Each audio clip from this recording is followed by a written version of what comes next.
Bismillahirrahmanirrahim.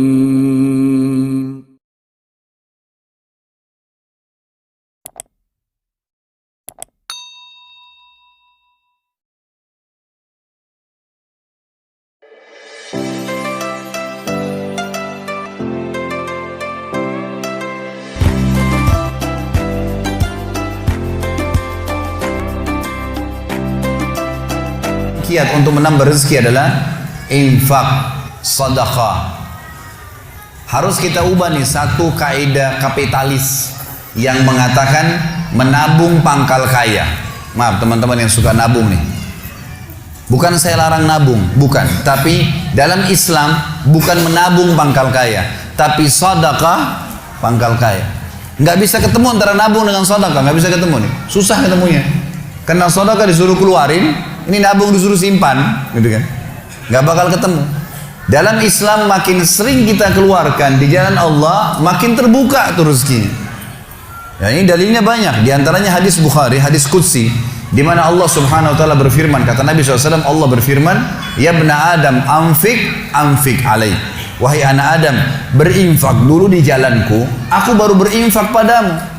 Sedekahin dulu, baru aku kasih kamu. Jadi ini kata kuncinya, makin sering keluarkan maka makin bagus. Makin bagus yang kita kasih, ya, makin sempurna balasan dari Allah. Coba renungi perkataan Urwah bin Zubair rahimahullah, seorang ulama tabi'in yang masyhur.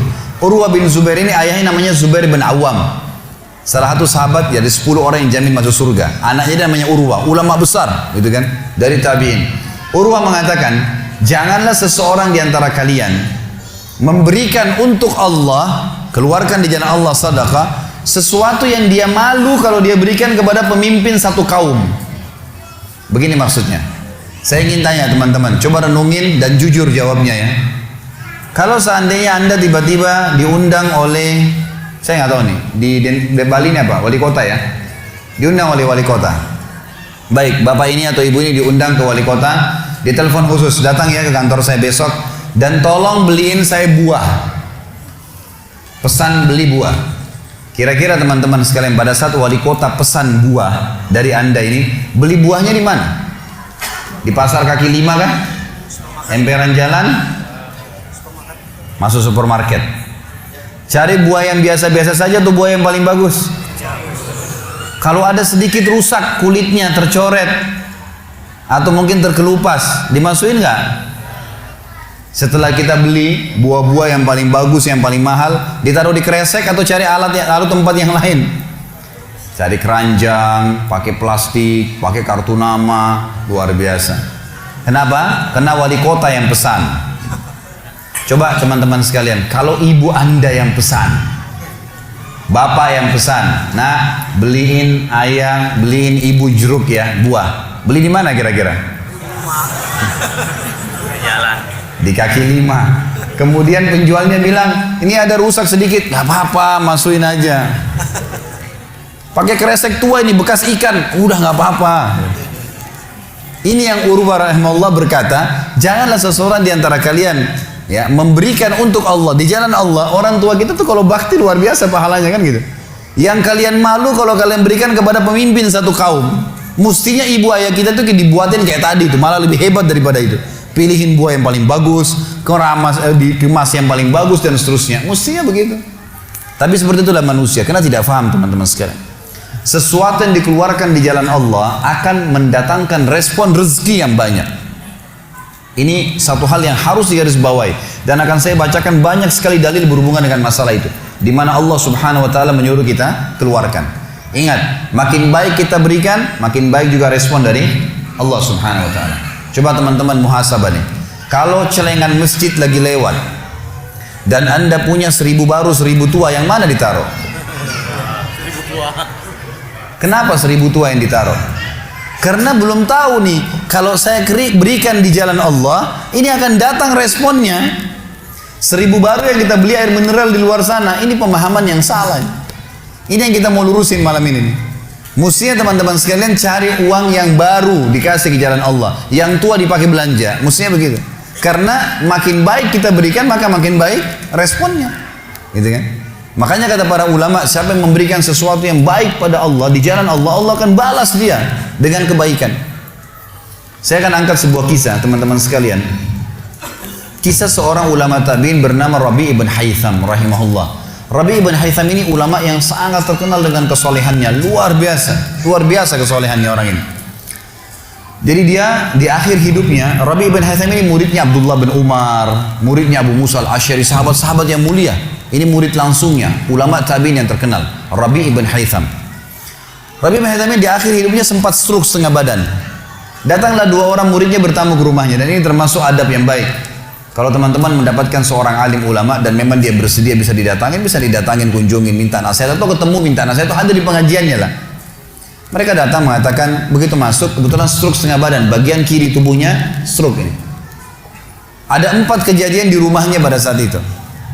Yang pertama, pada saat muridnya masuk, muridnya berkata, wahai imam ini kiai, ustadz, wahai imam, apa rahasianya kenapa anda ini bisa mengontrol lisan anda? Tidak seperti ulama-ulama yang lain, masih kadang-kadang ngobrol-ngobrol kosong. Anda ini betul-betul, Rabi' ibn Haytham terkenal kalau ngomong nasihat, tanya kabar orang, gitu kan, Quran atau zikir, nggak ada yang lain.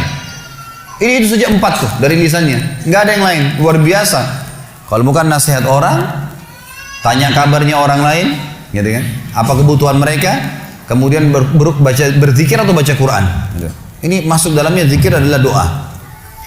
Maka dikatakan apa sih, murid-muridnya bilang apa rahasianya anda melakukan seperti ini? Dan ini saya sempat angkat di khutbah Jumat kita kemarin potongan kisah ini. Maka Rabi' ibn Haytham mengatakan, wahai murid-muridku, apakah kalian sampai sekarang masih ragu ada Tuhan namanya Allah, dan kalian masih ragu di pundak kanan dan kiri kalian Allah telah letakkan malaikat yang akan mencatat amal baik dan amal buruk kalian, dan pasti demi Allah akan dibacakan dan dihisapkan untuk kalian di sana di akhirat nanti? Artinya saya bisa mengontrol lisan saya karena saya tahu Tuhan saya selalu melihat, dan ada malaikat yang mengawasi, tidak pernah tidur nih 24 jam terus mengawasi, baik dicatat buruk dicatat. Lalu kemudian muridnya mengatakan, baiklah kalau gitu, dapat ilmu. Kejadian pada saat itu teman-teman sekalian yang lain adalah, yang kedua, baru mau ngobrol sama murid-muridnya, tiba-tiba anaknya Rabi' bin Haytham keluar dari dapur, masuk ke ruang tamu pamit. Anak laki-lakinya lalu berkata, wahai ayahku, semoga Allah senantiasa menjaga anda. Ibu saya membuatkan untuk anda makanan namanya halwa pada zaman itu. Halwa ini Bapak Ibu sekalian makanan yang mahal. Bahannya susah, bahannya mahal, buatnya susah, lama diadon berjam-jam baru jadi. Dan ini dimakan oleh pejabat-pejabat gitu. Rabi' bin Haytham rahimahullah ini punya ciri khas, mereka tidak pernah rewel. Di rumahnya dihidangkan makan apa sama istrinya, dimakan sama dia, baik sekali orangnya. Udahlah, dunia dilaluin sama dia begitu saja. Maka anaknya datang dan mengatakan, wahai ayahku, ibuku membuatkan untuk anda halwa, makanan yang mahal bahannya dan juga susah buatnya. Tapi anaknya bilang, ibu saya buat halwa buat anda. Ibu saya berharap anda memakannya, gitu. Lalu kata Rabi' bin Haytham, baiklah, keluarkan aja. Dikeluarkanlah makanan tersebut. Lalu halwa ini dipotong-potong, karena kue yang bagus dan cukup besar, di nampan besar dipotong-potong. Baru saja Rabi' bin Haytham mau memegang dengan tangan kanannya, karena sebelah kirinya sakit, diambil sebelah kanan, kemudian dia kasih isyarat murid-muridnya untuk ambil juga. Baru mereka mau pegang, tiba-tiba pintu rumahnya ada yang ketuk, diketuk. Dia kasih isyarat anaknya, suruh buka pintu itu. Dibuka pintu itu. Anaknya pergi sana. Waktu dibuka teman-teman sekalian, ini ternyata yang ketuk pintu bukan orang biasa, orang yang luar biasa, orang gila, gitu kan. Jadi bukan orang yang peminta-minta biasa, orang yang luar biasa, orang yang selalu anggap ini udah deh, nggak usah dilayanin, nggak usah diajak ngomong, nggak usah diperhatikan, gitu kan. Orang gila ini ketuk pintu dengan pakaiannya yang lusuh, tidak pakai alas kaki, rambutnya berantakan, kasih isyarat minta makan. Rabi' ibn Haytham rahimahullah tunjuk anaknya, suruh datang, angkat nih halwa, kasih orang gila itu. Halwa nih, makanan yang mewah, kasih orang gila itu. Dibawa sama anaknya. Anaknya ini, Rabi' ibn Haytham waktu bawa piring itu, niatnya ingin memberikan ke orang gila 1 potong, gitu kan. Begitu tiba depan pintu, orang gila lihat makanan enak, walaupun gila tahu juga nih makanan enak, gitu kan. Diambil sama dia piringnya. Diambil, dimakan semua. Dalam kisahnya dikatakan sampai air liurnya jatuh di situ, dihabisin sama dia. Sudah habis teman-teman sekalian, apa yang terjadi? Orang gila nggak ngerti, dia nggak terima kasih, nggak apa, piringnya dilempar pergi. Anaknya Rabi ibn Haytham ini tahu nilainya makanan yang ibunya buat tadi. Diambil piring itu, ditutup pintunya, lalu dia kembali lagi. Kemudian dia bilang sama ayahnya, wahai ayahku, semoga Allah senantiasa menjaga Anda. Sebelum saya lanjutkan kisah teman-teman sekalian, saya sarankan juga bahwa teman-teman di sini yang sudah punya anak, biasakan selalu menggunakan doa antara suami istri dengan anak. Itu penting sekali. Karena kata Nabi SAW, jangan ucapkan kata-kata doa yang bisa berbau doa buruk buat kalian, diri kalian, keluarga kalian, dan harta kalian. Karena bisa saja malaikat lewat dan mengaminkannya. Ya. Kita harus selalu doa yang baik gitu kan. Jadi Rabi bin Haytham membiasakan anaknya untuk dilatih berdoa yang baik. Jadi selalu kalau mau minta tolong, nak semoga Allah menjagamu, ambilkan ayah ini. Nak semoga begini, semoga Allah menjagamu, semoga Allah berikan kau rezeki, ambilkan ayah seperti ini. Jadi selalu diikuti dengan doa. Anaknya pun terbiasa mendoakan ayahnya. Dalam kondisi anaknya jengkel karena perilaku si orang gila tadi, dia kembali dan masih sempat mengatakan, ayah semoga Allah menjaga Anda. Tadi itu ayah yang minta-minta orang gila. Dia tidak mengerti nilainya makanan yang kita kasih. Kalau tadi Anda suruh saya ke dapur ngambil apa saja, roti lah, apalah, dia makan juga. Kenapa harus halwa yang ibu saya setengah mati buat, biayanya mahal, buatnya lama, gitu kan? Jadi anaknya butuh jawaban nih. Perhatikan apa jawabannya orang beriman kepada Allah dan tahu benar kata kunci bertambahnya rezeki justru dengan sedekah itu. Kata dia apa? Ya waladi illam yadri fallahu yadri.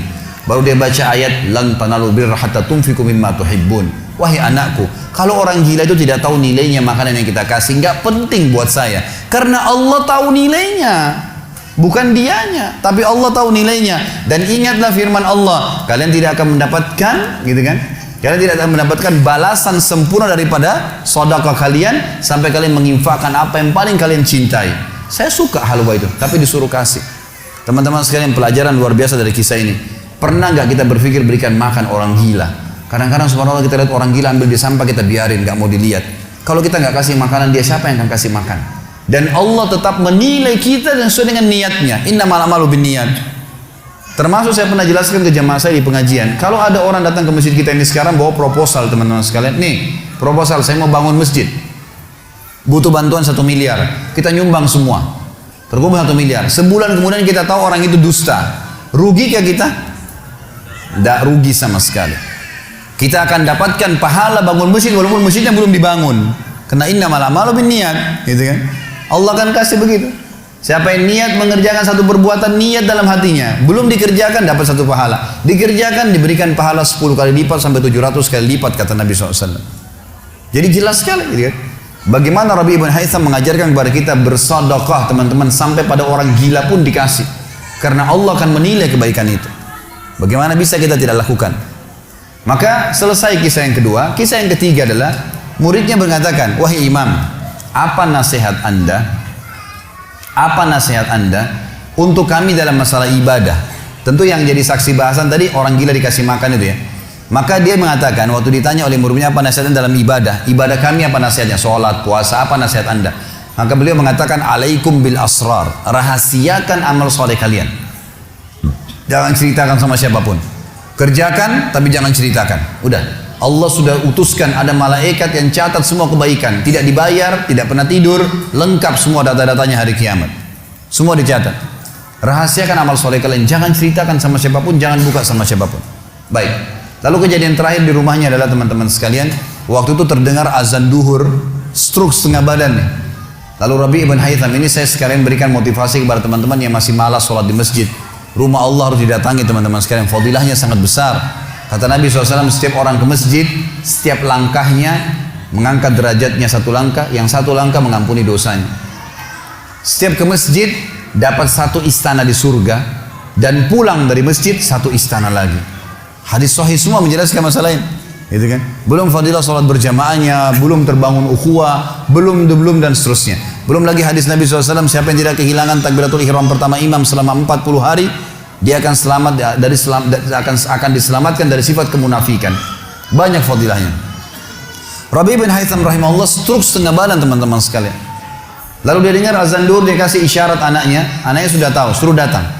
Anaknya lalu menopang tubuhnya dia yang sebelah kanan, minta diantar ke masjid. Stroke setengah badan dan sudah sangat tua. Lalu muridnya bilang, saya lalu kemudian membantu menopang tubuhnya yang stroke. Dan demi Allah untuk kami membawanya ke masjid, kakinya yang stroke terseret di tanah. Lalu saya bisikin di tengah jalan, Imam, hai kiai, hai guru, Anda kan punya rukhsah, punya keringanan, sholat aja di rumah. Stroke, tua, susah gitu kan. Lebih baik sholat di rumah. Apa kata dia? Orang beriman tidak mengenal stroke kah, sakit keras kah, ibadah kepada Allah nggak terganggu nih. Kata dia, wahai muridku, aku mendengarkan dengan kupingku ini azan, hayya 'alas shalah, hayya 'alal falah, ayo salat, ayo mendapatkan kemenangan dari Allah, hanya melalui lisan muadzin saja. Karena semua muadzin sama mengucapkan, mau orang Afrika, mau orang Arab, mau orang Melayu, azannya sama, hayya 'alas shalah, hayya 'alal falah. Allah memanggil saya mengatakan, ayo sholat, pencipta langit dan bumi, ayo mendapatkan kemenangan. Lalu saya sholat di rumah saya, demi Allah saya akan datangi masjid walaupun saya merangkak. Luar biasa nih, ya, keimanan membuat seseorang stroke pun bisa beribadah kepada Allah. Tapi dari kisah kita, ya, dari 4 kejadian di rumah Rabi' ibn Hasan adalah bagaimana dia bersedekah kepada orang fakir miskin tadi. Ada riwayat Bukhari yang lain teman-teman sekalian berbunyi, kata Nabi SAW dulu di zaman Bani Israel ada 2 orang. Di zaman Bani Israel ada 2 orang. 2 orang ini bersahabat, dua-duanya punya kebun. Dua-duanya punya kebun. Kebun ini mereka lagi nunggu hujan dan satu negeri itu belum turun hujan. Tiba-tiba si A sama si B. Si A ini melihat ada awan, kata Nabi SAW, lewat di atas kebunnya. Dan terdengar suara dari awan itu berkata, turunkanlah hujan di kebunnya fulan, kebun temannya dia di sebelah. Maka dia bilang, kata Nabi SAW, orang ini pun mengikuti awan tersebut. Ternyata betul, awan itu menggumpul semuanya di atas kebun temannya, hujan. Tapi cuma kebun temannya, yang lain gak kena hujan. Maka Nabi SAW mengatakan, dia pun bertanya pada temannya, apa yang kamu lakukan dengan kebunmu? Sampai di musim panas seperti ini pun Allah masih menurunkan hujan untuk kebunmu saja. Apa yang dia bilang? Dia bilang, saya membagi keuntungan dari usaha saya ini menjadi 3. Keuntungannya bukan modal. Sepertiganya saya infakkan di jalan Allah, langsung saya keluarkan. Sepertiganya lagi saya tambahkan ke modal. Sepertiganya lagi saya gunakan untuk keperluan keluarga saya. Jadi ternyata teman-teman sekalian, sedekah itu betul-betul sangat luar biasa. Membuka pintu rezeki. Jadi makin dikeluarkan, makin royal, makin datang. Saya sarankan teman-teman kalau bisa ikutin ceramah saya di YouTube, ada tentang Abdurrahman bin Auf, sahabat Nabi, serial sahabat. Kita sudah membahas 9 sahabat, Abu Bakar, Umar, Uthman, Ali, Talha, Zubair, kemudian Abdurrahman bin Auf, Talha bin Ubaidillah, terakhir itu Sa'id bin Zaid. Dan insya Allah hari Sabtu depan ini akan ada tablik akbar sahabat yang ke-10, Abu Ubaidah bin Jarrah. Abdurrahman bin Auf salah satu sifat ciri khasnya, semua sahabat suka bersedekah, tapi Abdurrahman ini luar biasa dalam sedekah, luar biasa. Beliau pernah kedatangan keuntungan 1 peti emas di satu malam, gak bisa tidur, gelisah. Istrinya tanya, kenapa Abdurrahman? Dia bilang, saya gak bisa tidur nih, belum pernah ada keuntungan sebesar ini. Kata istrinya, lalu apa keinginan? Dia bilang, saya ingin keluarkan jalan Allah, saya gak mau simpan di rumah saya malam ini. Ya, gak mau nabung. Kalau kita subhanallah baru untung 1 juta sudah antri sejam di bank gitu kan. Ini gak mau nabung, keluarin malam ini, sedekahin semua untuk fakir miskin gitu. Istrinya juga salehah, gak seperti sebagian muslimah. Maaf, saya gak singgung muslimah di belakang sana. Tapi ada orang begitu, suaminya dapat untung, sebelum disedekahin, sebelum kasih orang tuanya, sebentar dulu, jatah saya mana gitu. Ini enggak, istrinya mengatakan sedekahin, ayo kita sama-sama. Dibungkuslah emas-emas itu, koin-koin emas, dirham emas itu, kemudian dibagiin, habis. Subhanallah, karena ikhlasnya mensedekahkan semua keuntungan malam itu, besok dalam riwayat saya dikatakan datang 2 peti keuntungan dengan produk yang sama. 2 peti emas dikeluarin sama Abdurrahman, 2 peti emas. Hari ketiga datang 3 peti keuntungan. Dikeluarkan hari keempat datang 4 peti. Begitu terus sampai Abdurrahman memiliki sebuah gudang penuh dengan emas. Waktu Abdurrahman radhiyallahu anhu meninggal dunia, waktu mau dibagi warisannya, itu emas-emasnya saking sudah ditumpuk-tumpuk sampai melengket satu sama yang lain. Waktu mau dipisahin dibagi, itu harus pakai kampak, dan yang mengkampak itu tangannya sampai memar, luka. Saking banyaknya, selalu sedekah. Setiap hari beli 33 budak dibebasin. Setiap hari beli budak bebasin. Setiap hari datangkan 30 kafilah, ya 30 ekor unta untuk diparkir, ditaruh di tengah-tengah jalan, di tengah-tengah jalan Madinah. Lalu pegawainya berteriak, Abdurrahman membagi-bagi buat kalian, silakan, semua ambil kebutuhannya. Luar biasa gitu. Kita subhanallah kadang-kadang bersedekah, kalau orang datang itu pun masih perhitungan, gitu kan. Ini nggak sengaja cari orang yang butuh lalu dikasih. Maka lihat bagaimana mereka memahami tentang masalah sedekah ini teman-teman sekalian. Dalam hadisnya dikatakan sedekah tutfi'u ghadabur rahman. Sedekah itu bisa meredam murkanya Allah. Keluarin, jangan ragu dengan masalah sedekah itu. Karena itu kata kunci datangnya rezeki. Mari kita dengarkan ayatnya. Yang pertama adalah surah Al-Baqarah, surah nomor 2 ayat 254. Allah Subhanahu wa taala berfirman, Al-Baqarah 254, A'udzu billahi minasyaitonir rajim, ya ayyuhalladzina amanu. Hai orang-orang yang telah beriman pada Allah, anfiku, keluarkan mimma razaqnakum, dari apa yang telah kami berikan untuk kalian rezeki, min qabli an ya'ti yaumun la bay'un fihi wala khullatun wala syafa'ah wal kafirun humudz zalimun. Sebelum datang hari nanti kalian menyesal, nggak ada lagi hari transaksi, nggak ada lagi kasih sayang, tidak ada lagi pertolongan hari kiamat. Teman-teman sekalian, maaf kalau anda punya rezeki banyak di rekening, masya Allah bagus, tapi usahakan selalu ada sedekahnya. Karena kalau kita biarkan numpuk, kita cuma bangga di angka tulisan, di print bukunya, oh iya banyaknya 2 miliar, 10 miliar. Kita cuma bangga dengan angka. Apa yang mau dibanggain? Pada saat antum meninggal, kalau antum tidak sedekahkan teman-teman sekalian, tidak punya masjid yang dibangun, nggak punya kegiatan amal jariah, nggak pernah punya sesuatu buat dia infakkan sebenarnya, gitu kan? Maka pastikan orang seperti ini akan menyesal pada saat meninggal. Coba ya saya sedekahin dulu. Makanya kata Nabi SAW, hartamu yang sebenarnya, harta yang kau sedekahkan selama kau hidup, itu harta sebenarnya. Dan harta yang bukan sebenarnya yang kau habiskan beli makanan dan pakaian, habis semua. Yang kau sedekahin. Seorang ulama salaf dulu pernah ditanya, setiap dia dapat keuntungan selalu sedekahin, dapat keuntungan selalu sedekahin, selalu sedekahin. Dipakai untuk kebutuhan keluarganya, sisanya sedekah, nggak ditabung sama dia, dihabisin. Maka pada saat ya ada teman-temannya kumpul di rumahnya lalu berkata, wahai fulan, apa kau nggak sayang hasil kerimatmu? Bukannya ditabung malah dikeluarin terus. Kau nggak sayang sama hartamu tuh? Kata dia apa? Justru saya sayang sama harta saya. Karena saya sayang, jadi saya mau bawa harta saya sampai di akhirat. Ini sedekah saya bawa sampai di akhirat. Kalau saya simpan di sini, saya cuma tabung untuk dunia saja. Gitu. Jadi lihat bagaimana mereka memahami tentang masalah sedekah itu. Kemudian dikatakan, dan orang-orang kafir, mereka lah orang-orang yang zalim. Mereka tidak mau sedekah, maka mereka zalim sebenarnya. Kemudian surah Ibrahim, surah nomor 14 ayat 31 sampai 34. Allah Subhanahu wa taala berfirman, A'udzubillahi minasyaitonirrajim, Qul li'ibadiyalladzina amanu. Katakanlah hai Muhammad kepada hamba-hamba saya yang telah mengaku beriman, yuqimus shalah, mereka mendirikan sholat, jaga sholat 5 waktu mereka, sholat sunnah mereka, wa yunfiku, dan mereka bersedekah, menginfakkan, mimma razaqnahum, dari apa yang kami menjadikan sebagai rezeki buat mereka, sirran wa alaniyah, baik sembunyi-sembunyi ataupun terang-terangan. Karena kadang-kadang kalau ada orang minta di pinggir jalan, kita nggak mungkin sembunyikan, tinggal mengontrol supaya tidak riak saja. Min qabli an ya'tiya yaumun la bay'un fihi wala khilal, sebelum datang hari tidak ada lagi transaksi, nggak bisa lagi kita keluarkan uang kita. Di akhirat nggak laku lagi rupiah, nggak laku lagi dolar, nggak laku lagi pound sterling, nggak ada lagi semua itu. Yang laku adalah yang sudah disedekahkan selama di dunia. Sebelum datang hari yang tidak ada transaksi dan tidak ada lagi persahabatan.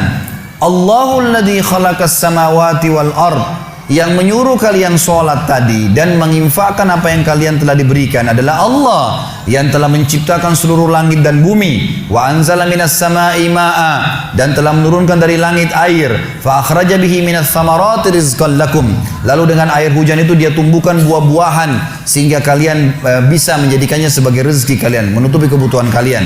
Wa sakhkhara lakumul fulka litajriya fil bahri bi amri, yang menyuruh kalian sholat dan berinfak itu adalah Tuhan Allah yang telah menundukkan lautan sehingga bahtera-bahtera kalian bisa meraung di atasnya. Wa sakhkhara lakumul anhar, juga yang telah menundukkan sungai-sungai buat kalian, bisa dilewatin atasnya, bisa diambil ikan-ikan dan seterusnya yang ada di dalam lautan dan sungai itu. Wa sakhkhara lakumus syamsa wal qamara da'ibain, dan juga yang menyuruh kalian sholat dan menginfakkan harta kalian adalah yang telah membuat, yang menundukkan matahari dan bulan yang rutin terus menerus setiap pagi dan malam silih berganti untuk memenuhi kebutuhan kalian. wa sakhara lakumul laila wan nahar, dan menundukkan juga buat kalian malam untuk istirahat dan siang untuk bekerja. Wa atakum min kulli ma sa'altumu, dan juga dia akan memberikan semua apa yang kalian minta kepadanya. Wa in ta'uddu ni'matallahi la tuhsuha, kalau kalian ingin menghitung-hitung nikmat Allah maka kalian tidak akan mampu. Innal insana la zalumun kafar, sesungguhnya manusia itu zalim, kafar, kufur, gitu kan. Dikatakan dalam sebuah hadis, kata Nabi SAW, manusia itu kufur. Kalau dia dikasih, ya, kalau Allah tahan rezekinya, maka dia terus menerus berdoa, terus menerus mengeluh, dan pada saat Allah kasih dia pelit untuk tidak keluarkan. Bagaimana bisa dia menganggap punya? Siapa di antara anda yang menganggap apa yang dia miliki sekarang punya dia? Mungkin kita semua mengatakan, oh ini rumah saya, ini mobil saya, ini punya saya, ini baju saya. Itu perkataan kita cuma simbolik di dunia. Buktinya pada saat kita meninggal, dibungkus dengan kain kafan. Semewah apapun mobil tidak bakal ikut ke liang lahat. Rumah tidak masuk liang lahat. Gak ada ceritanya, kita masuk, semua jadi warisan tuh. Itu buktinya, lahir tanpa pakaian, masuk kuburan juga dengan satu lembar pakaian. Gitu. Berarti bukan milik kita. Maka kesempatan kita memperbanyak amal sedekah kita, sehingga memang mendapatkan pahala yang besar. Dan sekali lagi bahasan kita, sedekah mendatangkan rezeki yang banyak.